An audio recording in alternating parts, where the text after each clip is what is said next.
Hello, and welcome to Unknowable, the podcast where we talk about all things mysterious, unusual, or unknowable. I'm Gray. I'm Justine. And tonight is our special Halloween episode. Oh, yeah. The theme of which is portals to hell. Holy shit. Yes. Yes. It's going to be intense. It's going to be intense. This is also us kind of experimenting with a slightly different format than we did last time. Right.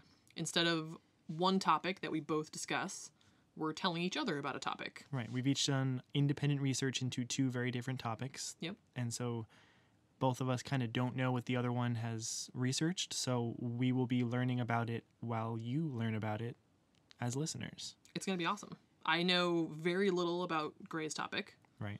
Which I only learned from us watching a show together and it being mentioned. And right. I don't think Gray knows anything about my topic. I hadn't heard about it at all until you brought it up. Awesome. Right. It's going to be great. Yeah, so tell me about your topic. Okay, so this place is called Bobby Mackey's Music World. Whoa.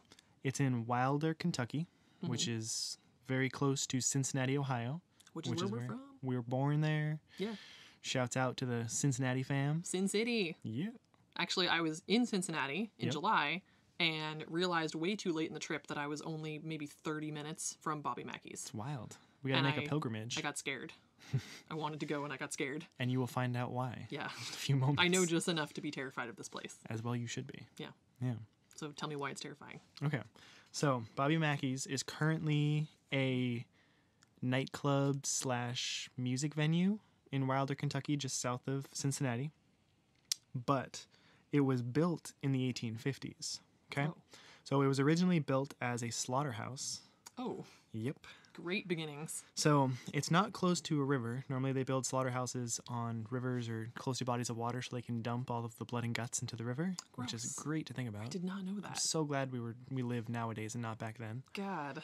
So since it wasn't near a river, they had to dig a well in the basement. Oh, God. Referred to as the blood well, where they would dump all of the blood and guts and gross bodily fluids down this well. Wow. Okay? I really wish you guys listening could see me cringing right now. This is intense. Jesus. So it was built as a slaughterhouse. And after it stopped being a slaughterhouse, it's kind of gone through many incarnations. It was a sort of casino speakeasy for the mob for a while, where there may or may not have been some murders. What it is really known for, though, are two very specific murders. Oh. So I'll get into the first one. Yeah. So, poor woman named Pearl Bryan. Okay? So, this was in 1896. She got pregnant by a man who was the son of a pastor. Ironically enough, he convinced her to get an abortion. Oh. Okay? This was in Cincinnati. Damn. So, the pastor's friend was a dentist. Oh, no. Yes. Oh, no. Who was going to perform this abortion. So he gets together with his dentist to do the abortion.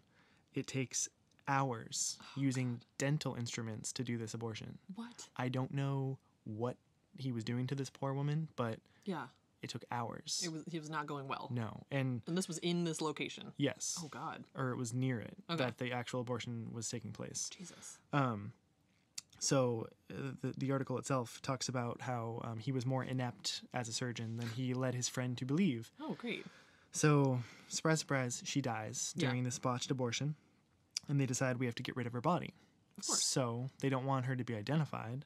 So, they cut her head off. Oh, jeez. And put her head in a doctor's bag. Oh, no. They go and they dump her body about 2 miles away from the slaughterhouse.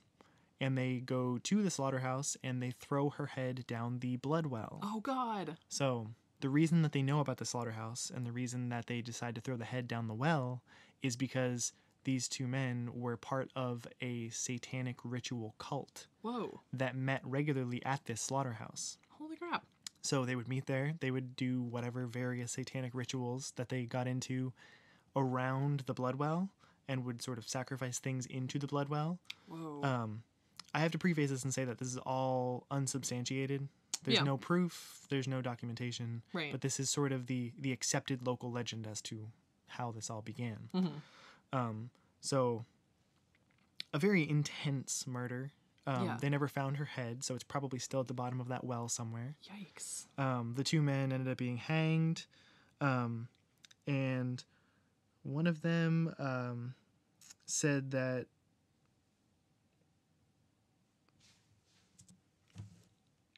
as the noose was being slipped over his head, he threatened to come back and haunt the area after his death. Whoa. So That never ends well. right. So that's one sort of famous murder that occurred in the vicinity and is very strongly connected to what would become Bobby Mackey's. Wow. The other is a woman named Johanna. So she was a pregnant dancer at Bobby Mackey's in the 1950s. It wasn't known as Bobby Mackey's back then. The man known as Bobby Mackey bought it in the 70s. So this is in the 1950s.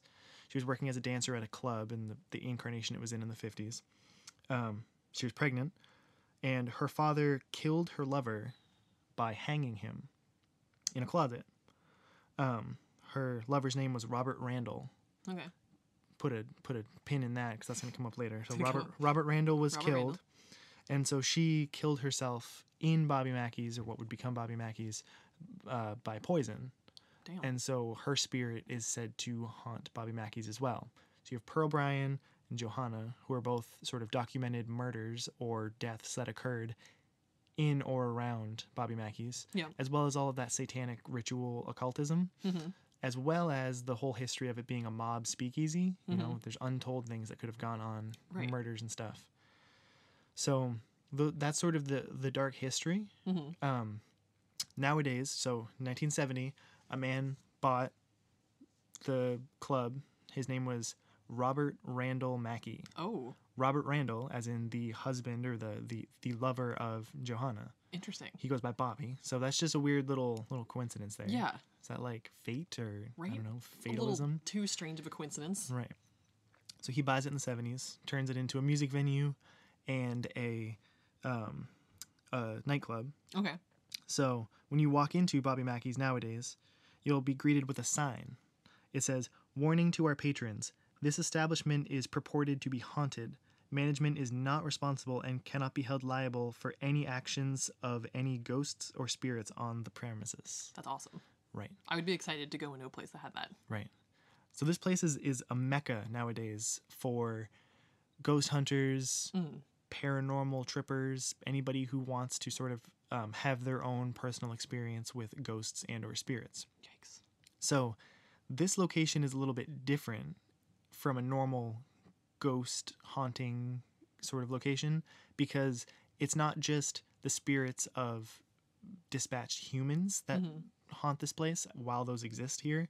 There's also demonic entities that exist, which we'll get into the sort of portal to hell aspect of it in a few minutes here. Yeah. But sort of the proof that it's demons and not just humans is there's a concept in the paranormal community known as like the mocking of the Trinity.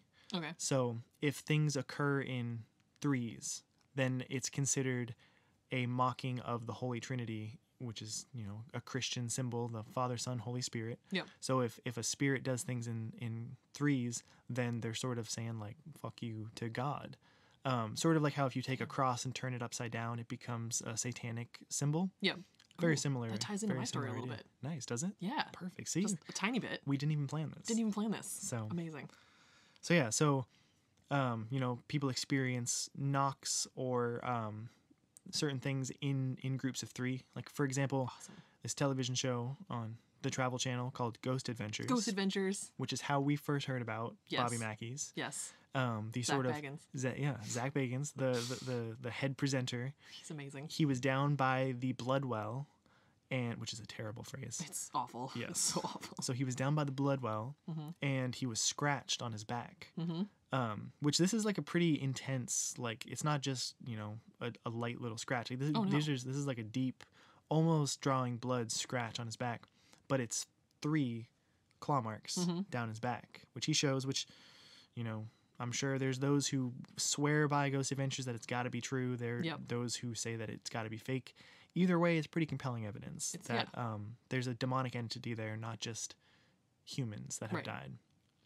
Which is so much worse. So much worse. So much worse than just ghosts. Which I have to believe it's that sort of occult ring that worshipped Satan in the basement of this former slaughterhouse. Yeah. I mean, it being a blood well to where, like tons of animals were slaughtered and their remains were poured down there. Right. That's almost like a satanic ritual in and of itself. Like all these animals are dying on premises, which animal sacrifice is a huge part of Satanism.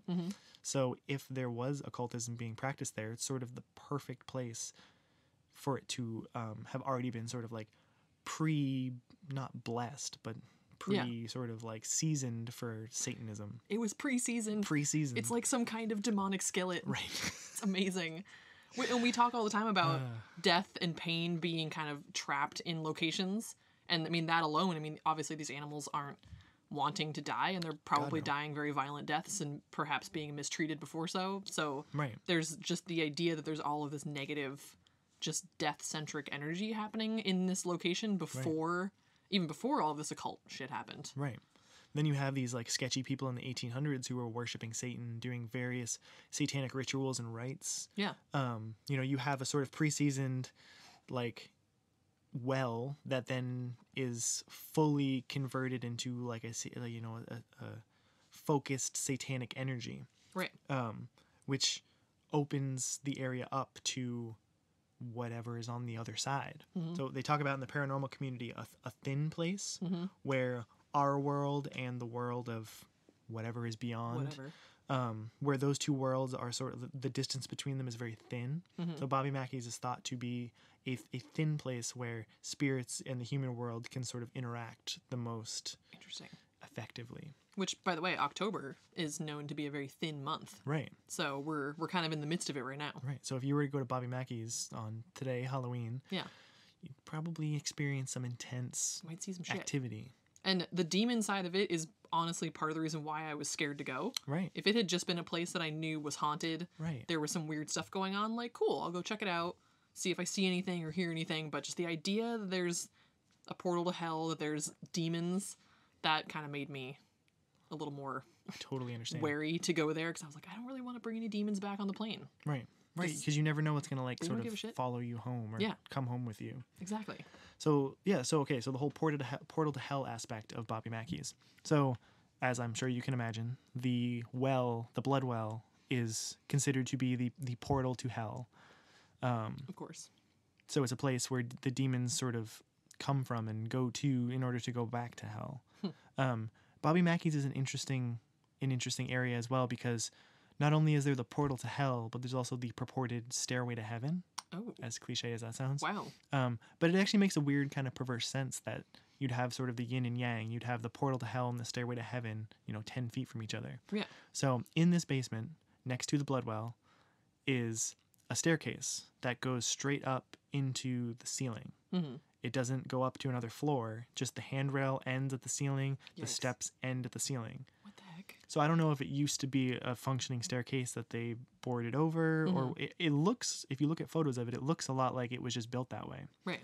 But you have this stairway that just goes up and disappears into nothing, and then you have the blood well, which is the gateway to hell. So you have the stairway to heaven, gateway to hell, 10 feet apart at Bobby Mackey's. Perfect. And people who go there experience pretty much any paranormal experience you can think of. They see shadow figures, they hear voices calling their name, or just voices saying various things, disembodied growls. Oh no. Scratches, hair and clothing being tugged on or pulled, like knocks. In threes. Yeesh. All of that. Basically anything you can imagine that would be like a ghost experience happens at Bobby Mackey's. Damn. Right. And it's kind of a popular place for that reason. Right. It's a mecca, especially since they've had, like the Travel Channel sent Ghost Adventures there and stuff. Like, it's definitely like a famous haunted place. Yeah. That we have to travel to at some point. Next time we're in Cincinnati, we gotta go. We should take a jaunt into. That was part of the reason I didn't go too, is that there was nobody there that would have wanted to go with me. Right. They would have been going along like, okay, cool, great, let's go see this demon bar. But I was really into it. I almost convinced some of our cousins to go, but our cousins are younger. They're like 18 and 22. I was like, I don't really want to curse them for life. Attach a demon to my like young innocent cousins. If we're all in going the there, name. we're stopping at a Catholic church first, and we're getting some holy water, Yeah. some blessed objects, Yep. some holy anointing oil. Oh yeah, talk to a priest. Yep. Before we go. And maybe when we come back, we'll just go straight to a Catholic church and be cleansed or Yeah. something. Because I don't I don't want to mess I with don't want that. to bring demonic energy home. There was an episode of BuzzFeed Unsolved where they did that. They went to a church before. I forget where they were going, but they went to a church before. Yeah. Had a whole talk with a priest who gave them warnings on like things to watch out for if you are in the presence of demons, things that they might do or how they might try to trick you, Right. and sent them off with some holy water. Jesus. And yeah, Yeah. I was like, that might have to happen. You can never be too careful No, not when with it demons. comes to demons. Demons are gonna fuck your shit up. Yeah. They don't care about you. They don't care. No, And they can do whatever they want. they can do whatever they want. Especially if you're in their house, if you're next to their portal to hell. Yeah, yeah, their portal, Yeah. their blood well. Blood well. Google pictures of Bobby Mackey's and look at the well because it looks very unsettling. It looks super scary. Yeah. Yeah, that's pretty much all I knew about Bobby Mackey's. Yep. Is that there was a portal to hell, and I knew it was in some type of well, which, yeah, you can just... I'm pretty sure the things that I read, because I was looking up some details about going there, just the logistics of getting there, and, like, is it open during the day? What's the deal? Right. And that was one of the things that people were saying, that you really can just walk over to it and see it. I don't know if you can look down into it, but I feel like I remember that being a thing, because I was like, oh, shit, I don't know if I want to do that. Yep. The idea is kind of cool to be like, I look down into the portal of hell, but then at the same time, that's horrifying to think about. What's that phrase? I gaze into the abyss and the abyss gaze back. Yeah. I don't know if I want to experience that. Right. So, wow. Interesting. So yeah, so that's Bobby Mackey's. That's awesome. It's a pretty intensely haunted place and Yeah. considered by many to be a direct link to the underworld. Damn. That's awesome. Right? That was a good one. Right? Yep. All right. Solid. All right, you ready for Tell this? me about Stull Cemetery. All right. So, Stull Cemetery. This is admittedly a topic that morphed and changed a little bit as I was researching it. It turned into something a little different than I expected, Interesting. but kind of still in a good way. Cool. It still works within the realm of unknowable. Okay. So it's in this Stull is the town in Kansas. Kansas. So Okay. very small. I think the thing that I read said the population was around 20. Wow. I mean, this is like 20 people. there's basically nothing there. It seems like it's essentially this cemetery with a small church. Actually, the church is no longer standing, but we'll get to that. Right. And there's a church across the street, obviously a few houses, but it doesn't seem like there's really much else there. Okay. But there's been these legends and this folklore around Stull, at least from the 70s, but legend says that this has been a thing since like the 1850s, that there has been some kind of paranormal link, some darkness, that this location has kind of been plagued by these diabolical supernatural happenings. Interesting. In Kansas of all places. In Kansas, of all places, just Square random. state. The interesting thing about this whole idea is that none of the locals in Stull stand behind any of these legends. So they're actually kind of annoyed by the whole thing because it has become, I don't know how much nowadays in 2018, it's a destination. Right. But there was a good long while in the 70s, 80s, even into the 90s where this was like a hot spot for people to go to. So yeah, despite people saying that this has been a town plagued by darkness and Satanism and the occult since the 1850s, it really didn't start being publicized until the 70s. Interesting. There was an article that appeared in the University of Kansas newspaper that basically was just talking about these strange occurrences in the churchyard, which was, it was just a little stone church and in the cemetery, this tiny cemetery. And within this article, it was talking about the legends asserting that the cemetery was one of the 2 places on Earth where the devil appears in person. Wow. I don't know how this came about. That's intense. Yeah, and that the old stone church on the grounds contains a gateway to hell in the form of a staircase, similar to your stairway to heaven, Right. that just descends down into nothingness. Oh, wow. Supposedly, not really according to the article specifically, but according to legend, Right. the stairway was like difficult to find, just in the sense that it wouldn't always be there. It was kind of unclear if it would appear at random times or if it was only able to be accessed on those 2 days when the devil appears. Right. But apparently there was a staircase, which is the whole, like, the image of it in my head is Yes. so scary. Like, to think about going there and the staircase that you've seen there before not being there is horrifying. Horrifying. And then you go back again and it's there and you're like, it's oh, there. Here comes Satan. Yeah, like, which is also, like, funny to me that he needs a staircase at all. Hey. I mean, he can just appear there. And so the thing is, that him appearing in Stull 2 times a year, this is supposedly, there's apparently Stull and then also what they described as, like, this desolate area of India is supposed to be the other place that he appears, and this is supposed to be simultaneous. The spring equinox and Halloween. Every year, apparently, he appears in both places at once. And, yeah, I don't know how that started. So, yeah, that article came out in the paper. It was claiming that these students had had weird experiences and that, you know, these students had heard about the kind of history of Stull and its dark past from, like, their parents and their grandparents, which, again, the locals, the residents of Stull claimed that that was not a thing. People in Stull that lived there and had lived there for a long time did not talk about this kind of stuff. Wow. That it wasn't known to them. So, and the pastor of the new church, the one across the street from the cemetery, he believed that the stories were just made up by the students. Or there was some rumor that there had been a teacher back in the 50s that had just started telling his students about this whole lore of the area. And that was just kind of his thing, that he just loved telling, like, every new class every year, like, oh man. That's like a really intense thing to, like, make up, I feel Yeah, like not just like, oh, like someone was murdered here or whatever. Like, right. Satan himself appears here twice a year. Like, Satan himself. Wow. I don't know why one would do that. I mean, it sounds like a good time, but the 1950s were a strange time. The 50s are a strange time. So, but even that, it's like nobody really knows. There wasn't a specific teacher it was linked to, a specific school. It was just kind of talked about. Like, we think that maybe, but it was just like, why? Who? Like, nobody knows. But yeah, the article had a really big impression on the people in that town and in the area, more so, I should say, not Stull itself, but in the surrounding areas. Stull is about 50 miles from Kansas City. It's near Topeka, so there's some bigger cities nearby and some universities and stuff like that. So yeah, that article was 1974. By 1978, there were 150 people gathered in the cemetery on Halloween night to wait for the arrival of the devil. Jesus. They all just came to hang out, mostly younger people and students and things like that. Classic. Yeah, so the stories just keep getting told. People were talking about, there was one particular story, these 2 young men were visiting the cemetery, and they got scared because there was just this super strong wind out of nowhere. And so they ran back to their car, only to find that their car had been moved to the other side of the highway and was now facing in the opposite direction. So that was, wow. Yeah, kind of creepy. Another guy claimed to experience that strange, strong wind, but he was inside of the church itself. Oh, that's weird. So just all of a sudden picked up out of nowhere. He claimed that the wind knocked him to the floor and wouldn't let him move for some amount of time until it finally freed him.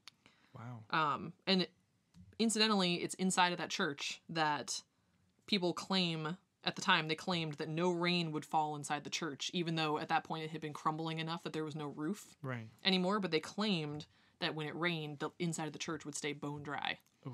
Yeah, I know. I like that part. Weirdly horrifying. Yeah, I know. I love it.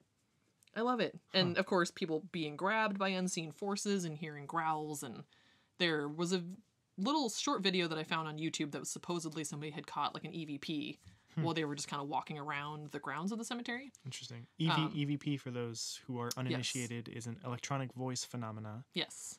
Which is sort of like a spirit talking or just some paranormal sound that has been captured. Yes. Generally, in most cases, when people capture EVPs, they have a recorder, a very sensitive recorder going, and a lot of times they can't hear the EVP. They can't hear it in person, but they listen to the recording later, and they either hear a response to a question or a threat or a growl or something like that. So it was unclear from this video if there was no comments on the video or anything like that, but it was unclear if this person had heard these growls while they were there or if they just caught them on video, or of course if they were real at all, but I always think that they're kind of real. Disembodied growls is maybe the scariest thing that I can imagine. Like, words or whatever are creepy, but like ultimately human in nature. A growl is a whole different a growl is not human. No, it's demonic. That's some demon shit, and there's some demon shit supposedly happening here.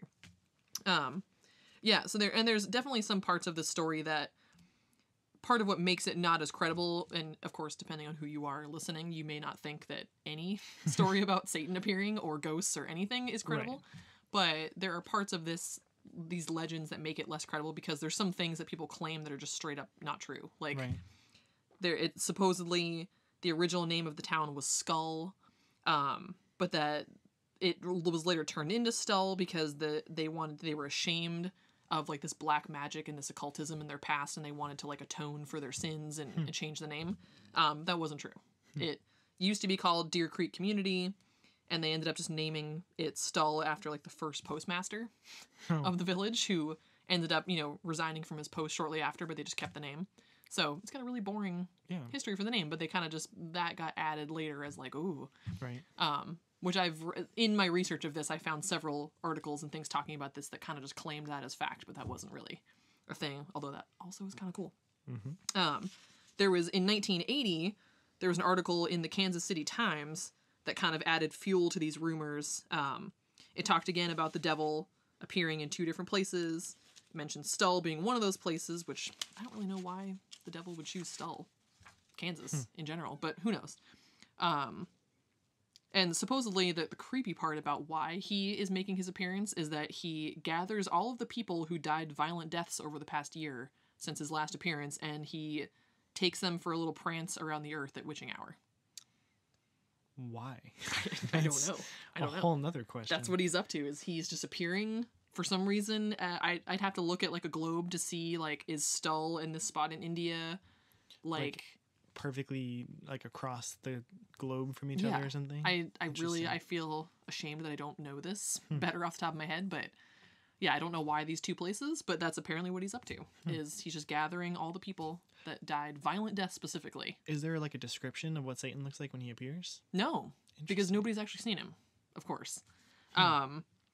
Yeah, so there's some kind of ideas about why Stull, which does answer the question, because you'd think, like, why this is such a tiny town. I mean, of course, any place like that tends to be steeped in some kind of history of some kind, and who knows what happened there. Right. Supposedly, a stable hand had stabbed the mayor to death back in the 1850s in the cemetery's old stone barn, which then later was converted into the church.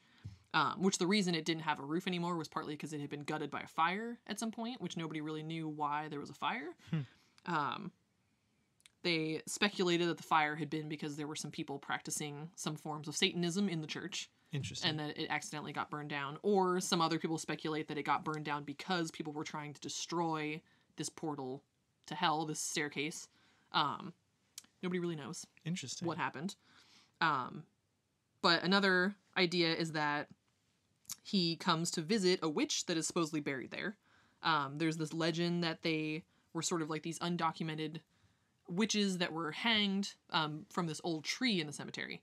And so apparently the devil had some kind of relationship with one of those witches. I can see that. And supposedly even that he had a child with one of the witches. Classic. Yeah, the child of Satan, born of the devil and a witch. The child was only living for a few days. He was so deformed that he was buried in the cemetery, and there's supposedly his ghost walks the cemetery. People have said that they've seen a werewolf-like boy peering out from behind a tree, and potentially the tree that the witches were hanged from. So that's super creepy. Super creepy. Yeah. I know. I know. So that's kind of the reasoning I think that they give as to why the devil's coming there, because he's got like this link. His baby mama. His baby mama. And his baby. Both it's buried like there. Weirdly makes sense. Like if you think about like Greek mythology, like Zeus taking the form of like a swan or whatever, and like having all these like children with women. Mm-hmm. It like kind of makes sense, like a deity of some kind, even if it's like a demonic deity coming to Earth and like, having a kid is like weirdly makes sense in like human like tales and legends. Yeah. That would make sense that he like whatever this witch was just real good at being a witch, or maybe was super beautiful. Who knows? Who knows? Like he was charmed. Took by a liking her. to her. Yeah, he was charmed. Mm-hmm. Satan was charmed by this witch, and she's his baby mama, and so he's just got to visit her grave, which is like weirdly kind of sad. It's kind of sad. I know. It's like kind of it's not a nice story, but it's kind of a like romantic almost. Yeah, like he keeps coming back there, and like that's like he put like his portal there, or one of his portals there, because he can like come out and hang out in Stull. Maybe the other place in India where he shows up, maybe he had a witch baby mama there too. Right. Yeah, I have no idea. Yeah, the whole India thing was interesting because there's really no information about that part of it. It's just mentioned a couple times offhand that that's the other spot, but I have no idea why there. Yeah, maybe a similar situation. Interesting. Yeah, there was a false rumor that Time magazine supposedly ran a story. So they didn't run the story, but this was said that they ran a story in the 90s that mentioned how Pope John Paul II ordered his private plane to fly around eastern Kansas because he was heading to some appearance in Colorado because he didn't even want to fly over the, quote, unholy ground. Wow. Which would be cool if it was true. That would be super cool. I wish it was fucking true. But it wasn't. That was just kind of mixed in with all of the, again, like who knows what got started by these students, what got started just by, things morph and change as they go. Right. So there's no way to know. But by 1988, it's believed that about 500 people came to the cemetery on Halloween night looking for the devil, waiting for the devil. People. Yeah, it's a ton of people. For if you look at pictures, if you Google Stull Cemetery, there's not that many pictures, but if you find a few, it's tiny. I mean, this is not a huge cemetery. It's not a particularly nice looking cemetery. But people got caught up in the idea that they were going to see the devil. And they did some damage to the church and the gravestones, which is a shame. That's I hate terrible when people do that shit. Yeah. I hate it so much. Just respect the space that you're in. Right. Like, there are people buried there, no matter what, whether you're there waiting for the devil to dance around or not. Right. There's still people buried there. So just don't fuck with shit. So by the next year, in 1989, the crowd got even bigger, and there were actually, the Douglas County Sheriff's Department had to station some deputies out there, and they were handing out tickets for criminal trespassing because, again, people had kind of ruined it the year before by fucking shit up and, like, leaving beer cans and just being belligerent. Let's go get hammered and say hi to the devil. Go to the cemetery. Yeah, say hi to the devil. So the locals, of course, got angry about this because you're defacing the cemetery and we were like this tiny town. Right. So they kind of put up a chain link fence. They had no trespassing signs.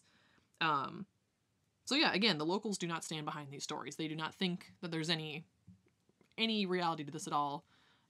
Don't really understand how it started. They think that it was just from that article in the 70s.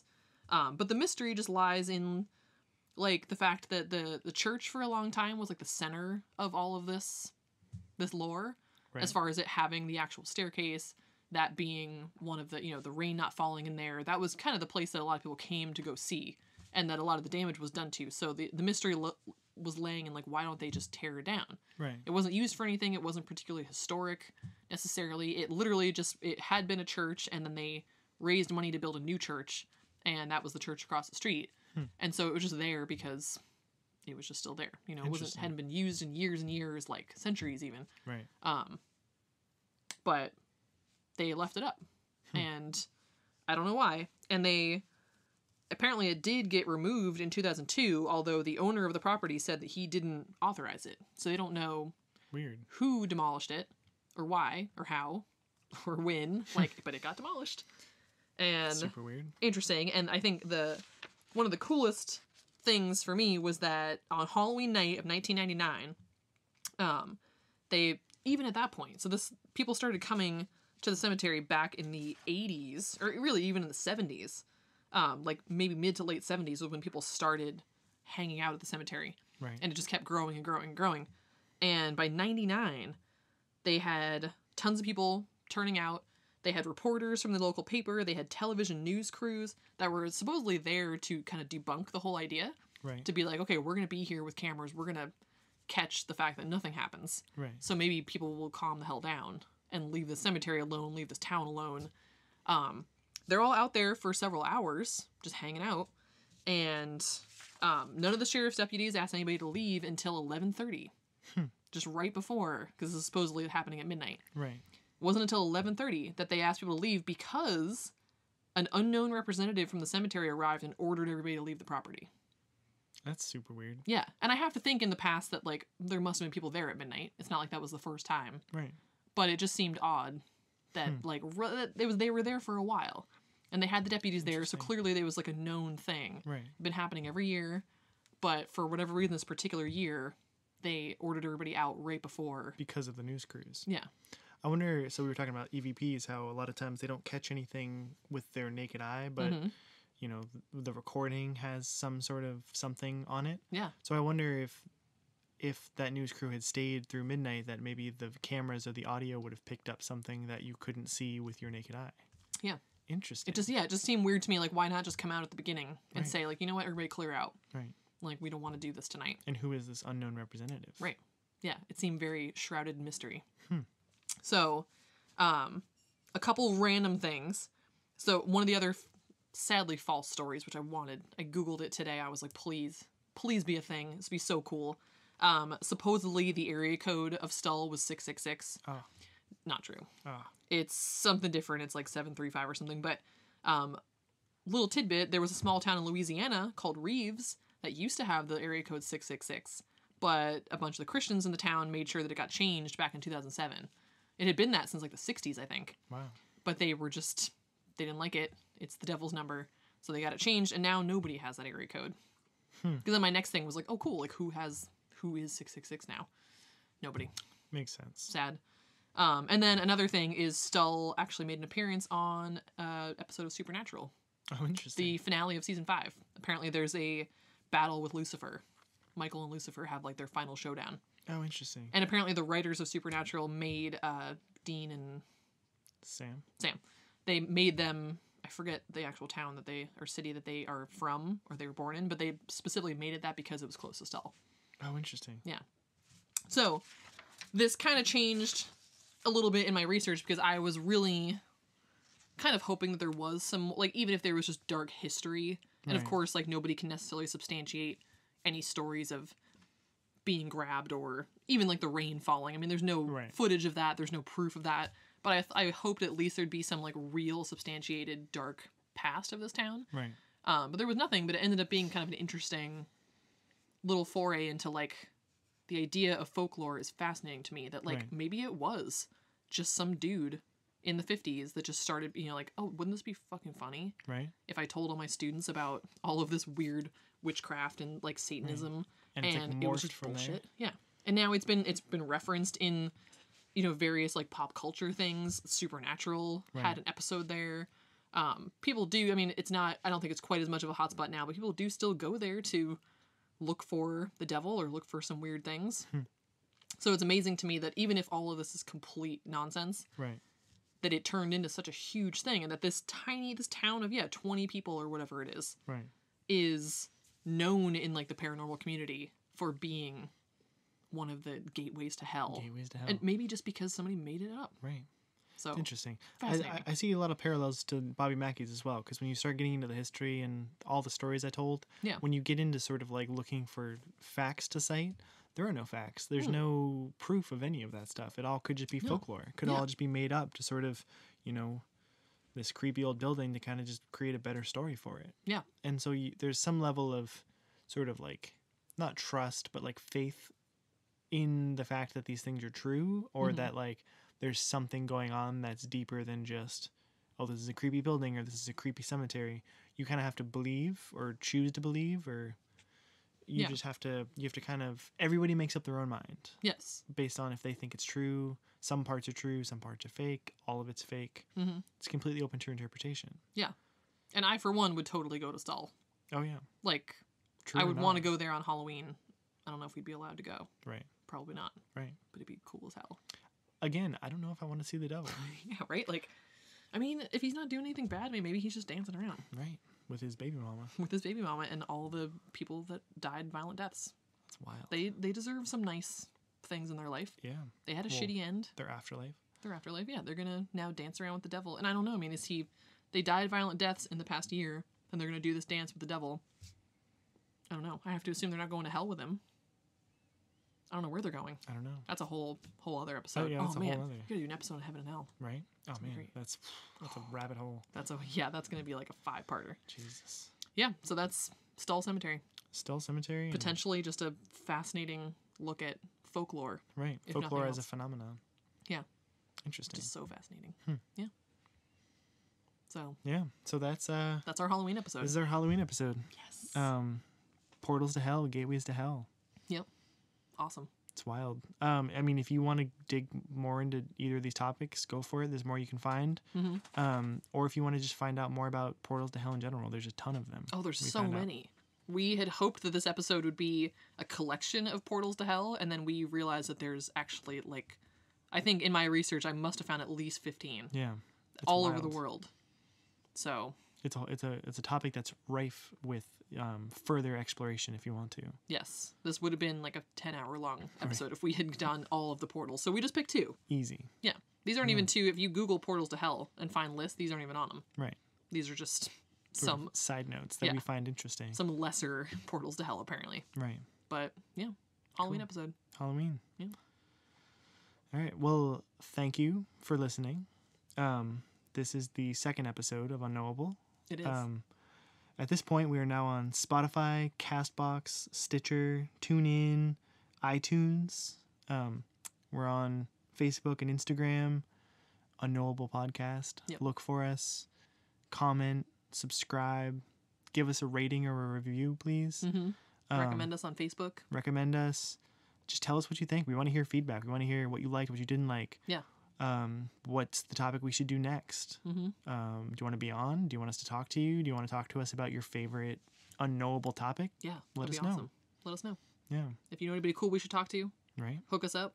If you know someone who lives in Maine or close to Maine who is, in some way connected to an unknowable topic and you have a connection, hit us up. Hit us up. We'll go interview them. Yeah, come be on the show. Right.